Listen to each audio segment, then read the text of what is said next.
Yeah, so we have here, who else? Where's Dmitry? Yeah, probably can shoot some questions, but so it's a short like 20 minutes last discussion, then we will go to have a rest. So tell us your stories. Like you're from Ukraine, yeah? You're from Ukraine, you're from Turkey, you're from United States. United States, yeah. So like we will share this video to students in Eastern Europe region, yeah, for good students. So sure, don't too much promote your university, but make some reasonable feedback. Yeah, you will be first, okay? Okay. Yeah, just. So talk about yourself, like what is your past, etc. Okay, my name is Kostya. I've been studying here in Kiev in Transition University at Faculty of Cybernetics, and actually I started doing computer vision because of a very bright professor that we had at the time at our faculty who was giving lectures. His name is Professor Mikhail Schlesinger, and actually thanks to him I got to computer vision first, and I was like partially employed during my master studies at his department at Institute of Cybernetics, and got to solve some problems, some very interesting, challenging problems. He's actually famous for the giving challenging problems. Like he doesn't give like some simple tasks, and I got luck to do some of his problems. And then actually there was a workshop in Kiev. He was organizing this workshop, and I was like considering like what about going abroad and to have some experience, like to see how this actually looks abroad. And thanks to him and his workshop, I got to know some people abroad, and and then people also were looking for some like PhD students, and I got invited for some kind of interview to have with these people, and if I'm going to, in case if it's successful, they could take me, and they took me, and the interview looked like they invited me for 1 week to Prague to have some discussions in them, and it looked like they were giving me some papers to read, and I was reading them, and then we had some discussions for 1 week, and then they actually were positive about me, and they took me to the Prague, and there where actually I was doing my PhD, and this is a place where I met Jimmy and one more colleague, Martin, who is hiding. Okay, so basically how I got to PhD was because of networking. How it's called now. So it's not required like money, no, just there's like, no, I could say that this kind of was thanks to my, the fact that I solved the problem, challenging problem of Mikhail Schlesinger, who is known, by the way, in, I would say in big part of Europe for, he's inventor of expectation maximization algorithm, who knows, then MRF. He also started doing MRF and 2D grammars, so he is quite bright person in this area, and he's quite known, and I was lucky to know to be one who managed to solve some of his problem, and this is how kind of I got good feedback from him, plus good this interview phase. And what is your future plans? Like, I would like to. Where are you planning to live? What are you planning to do? Well, they are not clear now, so now I just submitted my thesis like 2 weeks ago, I think, and now currently I'm looking for some job. Yeah, so I would like to be like on edge of research, but what I was missing a lot during my PhD, because I kept working on kind of more like challenging mathematical problems. I missed like bringing like the things like to the real end, like to some product, and like I would like to be like part of some team, like or some like group of people who like to bring the things like to the end, like on this kind of technologies. Yeah. Okay, thank you very much. This is the first. Again, I'm working with students, yeah, in Ukraine, so it's very important to tell. Yeah, but I mean, that was my path, but I can also share like how I see like how different people were getting to that place. So basically, they're like just typically like professor or someone who has grant for PhD student. He just makes an announcement on his webpage, and so from time to time, so you're as a student who wants to go abroad, you should just. Good to know like what kind of people are famous in this area, because it's good to work with famous people. They're publishing and you're citing and so on. You're being cited and so on. So get a collection of these people, see who is hiring. and just send the application to as many places as possible. So typically they assign you some Skype interview or something. They may invite you, I don't know, it depends on guy, like what is his procedure. If you're lucky, like go to some summer school. Summer school has a lot. Like if you see like some summer schools in Europe, this is a place where they are hiring students. So like just don't be greedy, like it's not very expensive for students. But if you have this mind, just go there, and that's very likely to find someone. Okay. Yeah. Thank you very much. Give a microphone to Dmitry and this story from you. Hi, my name is Dmitry Mishkin. I'm also from Czech Technical University, actually, as Kosta and Jimmy. We are SMP Mathe. Yeah. So I'd like to very short tell my story and give some advice to students who want to learn and work in computer vision. Like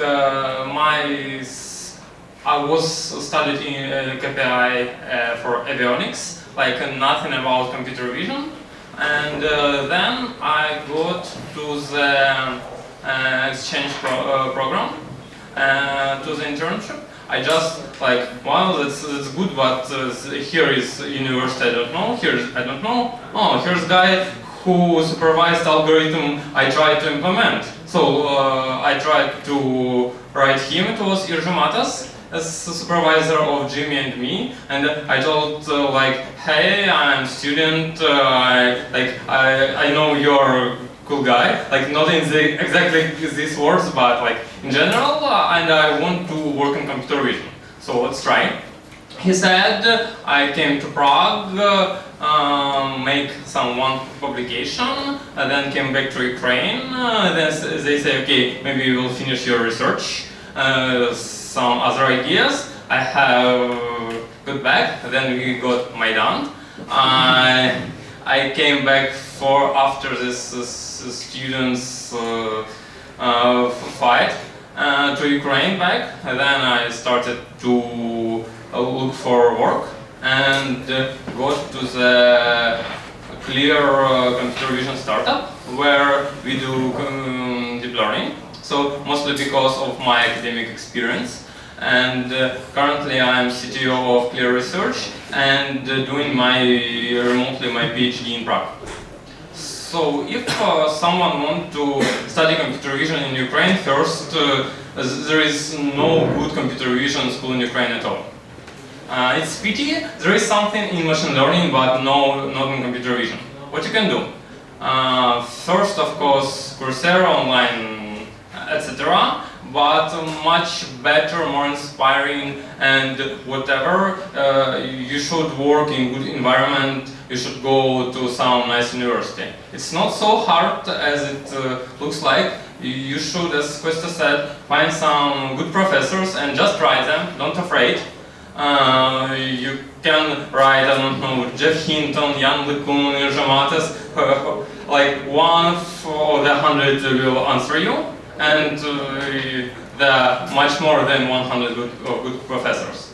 And after this, like, it doesn't really matter about like entrance exams. If you're kind of bright guy, they will take you and for some probation, I don't know, internship, and then you can enter a PhD, and it's like a very, very nice experience. What else? I have like some notes here. I also like to promote Scottish Research Group. It's new stuff, there is no computer vision research in Ukraine. I monitor computer vision paper for like 5 years, no one with Ukrainian affiliation, including me. Some guys, like unknown sponsors so far, say, okay, we can give money guys who like write good paper, got accepted on top conference. So fully paid travel, registration fees like $2,000. If you do the good research at our task, you open source it, like we don't steal your results, you just open source it. And you put this Scottish Research affiliation. We got a pilot project. I'm supervising like 2.5 groups. You can Google it in Facebook. So we just like starting for several months. So after 1 year, we'll see how we proceed. So I invite you also like there. Okay. Thank you for your story, and tell us something, because you're not from Czech Mafia, so tell us something from Turkey, your Turkey experience, and tell about yourself, so who you are and to the people here. My name is Oğuz Çoğlu, and I come from TÜBİTAK. It's an abbreviation of Research and Scientific Council of Turkey. It's comprised of different institutes working on different topics. I actually come from Computer Science Institute. I can describe you about the possibilities of a computer vision expert student in Turkey. Actually, after the graduation, a student has three basic options. The first is, if they want to pursue in the academic world, they can stay as a researcher in the university. This is the worst option economically, because the salaries of the researchers are low. But they get connected with the academic stuff, and they live in a world enthusiased with research and paper publication. But if they stay too much on the theoretical side, they have the risk of losing contact with the private sector and deal with the real-world problems. So in order to compensate this, these students mostly prefer to get involved in the projects that are externally funded. In Turkey, there are local programs that require the involvement of public or private partnership. They require the collaboration of public organizations or the private companies, and they also require the solution of real-world problems. So the students working in these projects find the chance to study with the people on the field and find the chance to deal with the real-world problems in these projects. The better version of these projects are actually the EU program projects. In Turkey, in the last 20 years, the number of private universities have increased, and these universities are very eager to get involved in the EU projects. And there are also now a new type of programs in the EU. For example, there's a Eureka program, and in this program there are less paperwork, which people most complain in the EU projects. And this Eureka program is more focused on practical solutions rather than the theoretical ones. So the students in these programs, in the EU programs, find the chance to work with international people, and they also have good reference if they want to continue their PhD or postdoc in the United States or in Western European universities. So this is the second option for the students. And the third option is the private sector. This is the best option economically, and especially 6 years ago the government applied a new regulation, and now they apply very less income tax for the R&D workers. This also increased employment in the R&D, but still the number of private sector companies are very low in Turkey. Most of them are concentrated in defense industry, and they offer limited study topics. There are some big companies with real R&D departments, but their numbers are very few, and also you cannot fly in the sky as you like. Your study topics will be limited mostly to the customer needs of the company. But in the academy, the academicians in Turkey offer thesis topics for students coming from the private sector, somewhere between their theoretical topics and these students' practical projects, company projects. So they take some tolerance for the students coming from the private sector, but still compelling. But the students who prefer a career in the professional work try the third option, go for the third option. There's also one fourth option actually, which is quite very new. Now there's a program that supports startups. They support their first capital expenditure. If you have a good idea and a potential prospective customer, you get a support for your first expenditure, capital expenditures. But after 1 year, you have to stand on your own. Actually, this is quite new, and I have heard just one success story in the computer vision field, actually. And these are the paths for a student in the computer vision world. Regarding the topics, I can say that currently there are two hot topics, popular topics. in Turkey regarding the computer vision and image processing.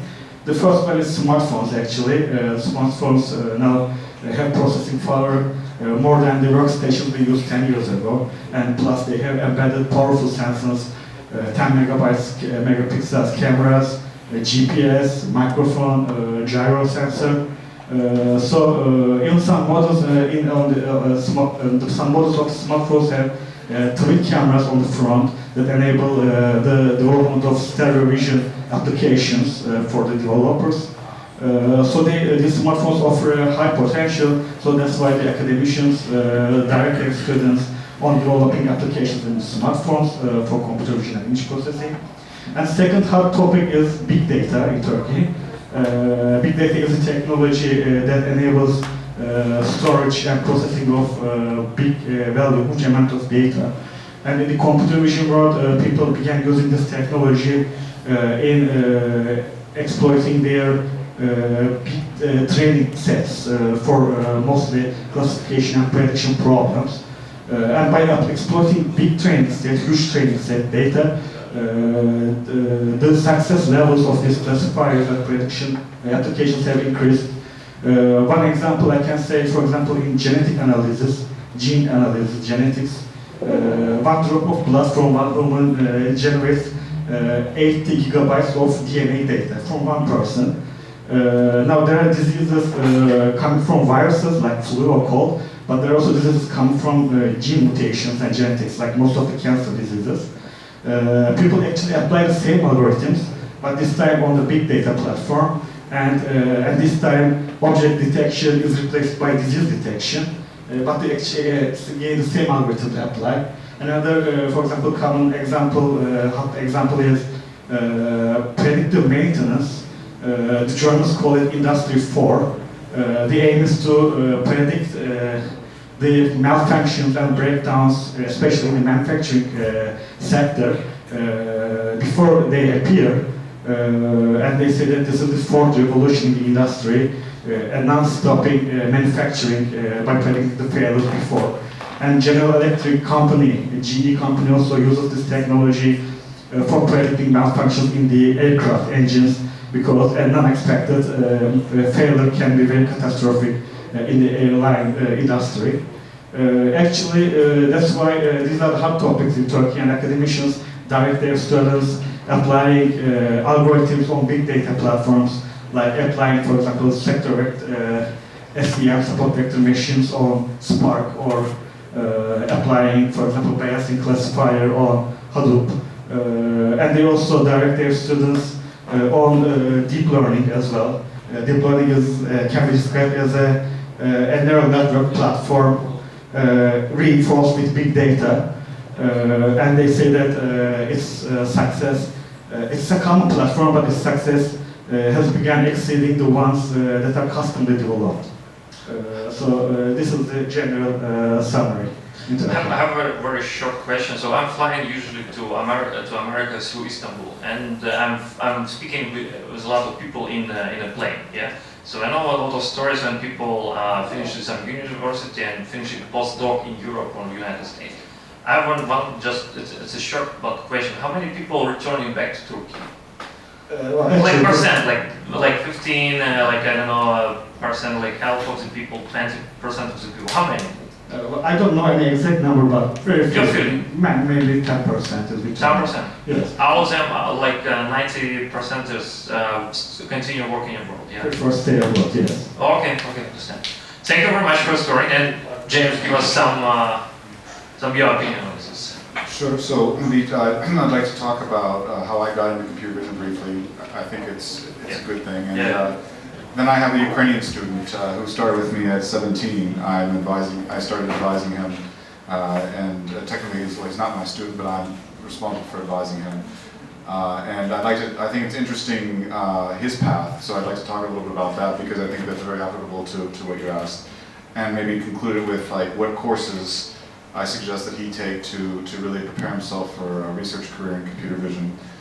So is that okay? Yeah, sure. So for me, I got started in computer vision. I was an undergraduate math major in Texas, and I was taking a math class, an analysis class, from a professor who taught Socratic style, and meaning that he would give conjectures and you would have to prove them, but you couldn't use any resources. So very much like Kostya in some way, solving some problems. And eventually he thought that I had some ability, so he invited me to participate in a stipend program for Johnson Space Center in Houston, NASA, Mission Control. So it was a huge opportunity. I was 19 and I didn't know what I wanted to do. I was interested in math, but this was crazy. Like I was sort of a dream come true, because you see these things, and so it was funded by a university in Texas, so they paid me to be there, even though I was at a very basic level. They treated me as a colleague. And so I went there. It was a summer program, and this was before all the security problems in the U.S., before the issues of 9/11. So they gave me all access badge. I could go anywhere, anytime on the whole NASA complex. I could walk into any lab, see what they were doing. Scientists would be working there. And they see this kid come in. He would ask questions, and they would respond. It was fabulous. And so at lunchtime I would do this. I would just go from building to building. I worked on a computer vision problem there, a prototype, which was they wanted to control the robotic arm of the International Space Station by tracking with a binocular camera an astronaut who moved his arm. That system never went into production, but they wanted to see what they could do with the current technology.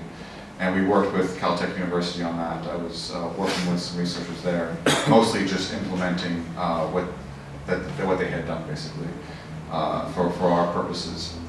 And so having an experience like that it's mind-blowing for someone of that age, and I think that it forever, it was in my mind, to work with those quality people, to see their demeanor, how they treated each other with collegial respect, and just to be in such a nice environment. It really was something that always stuck with me. And so that was an inspiration. And when I continued with a math major, and then I went on to industry and worked for as I suggested before, for the U.S. Department of Defense indirectly through a contractor. And I met very nice people there, because that was a startup that was spun off from MIT in Boston. So I was living in Boston. And I worked 5.5 years there, and they had some very, very good guys. And one of my boss was actually sort of, even though it was a professional atmosphere, was sort of an advisor to me, and he taught me a lot of computer vision. And so I was in industry for several years, and my story is unconventional. I'm a PhD student now, and I'm 38, so I guess it's a very unconventional path. Fast forward a bit, so as I worked for the DRD, I ran into these guys, these Czech guys who kept publishing papers, and they became pretty well renowned. So, and their research was clever and straightforward and interesting, I thought, and effective. And I used some of that work when I was working for the DRD.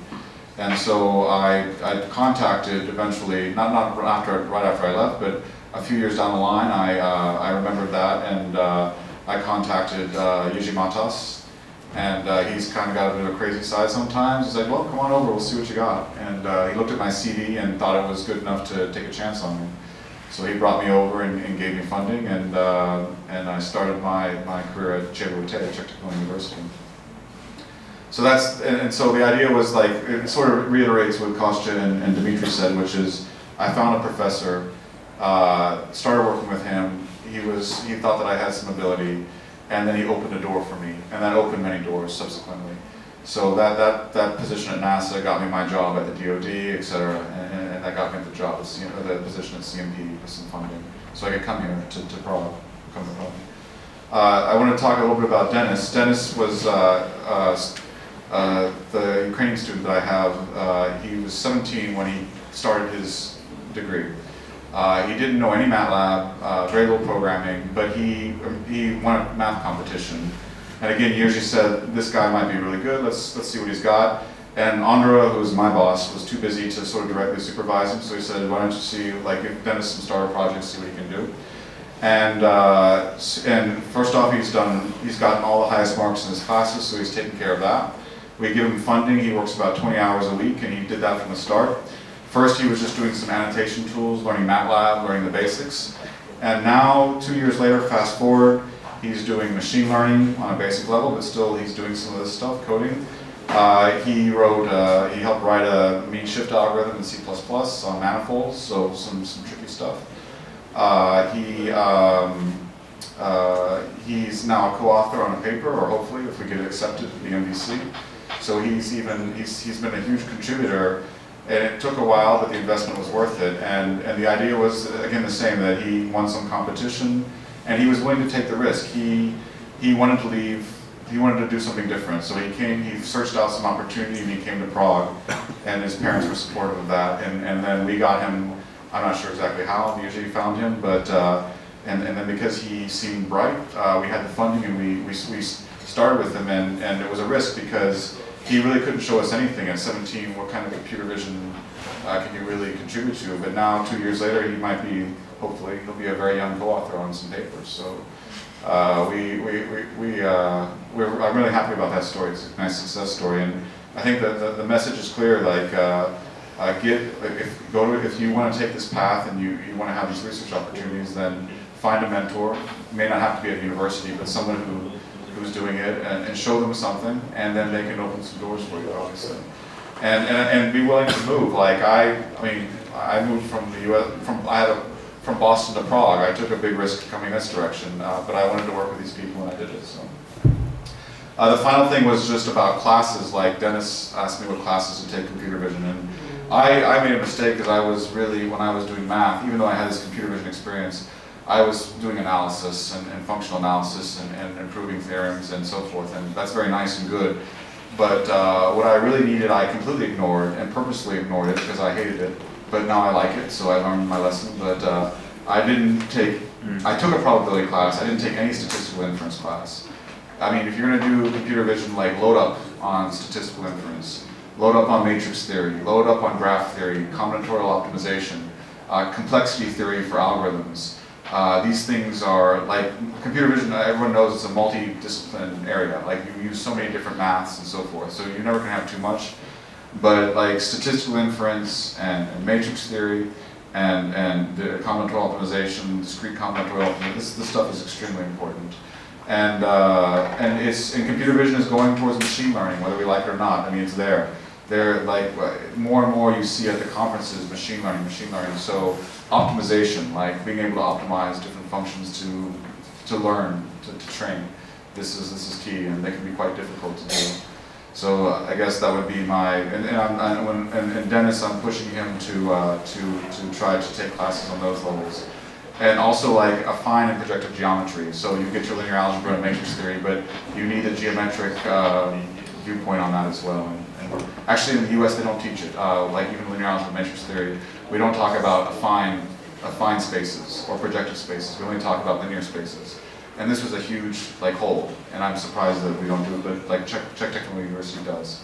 So that's it. Okay, thank you very much for all of you. Yeah, make applause like lots of